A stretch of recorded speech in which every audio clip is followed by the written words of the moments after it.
Здравейте! В това видео ще научите как да направите флаш карта с снимка към вашата категория.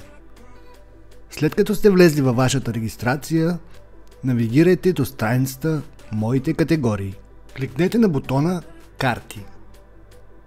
Тук може да видите всички флаш карти към вашата категория и да създадете нова. Кликнете на бутона Нова карта. Изберете снимка за първата страна на картата. Това е въпросът. Напишете втората страна. Това е отговорът. Той е гърбът на флаш картата. Напишете таг. Тагът е вътрешен филтър за флаш картите във вашата категория. Натиснете Запази. На тази страница може да редактирате вашите карти или да ги изтриете. Поздравления! Вие създадохте вашата първа флаш карта със снимка.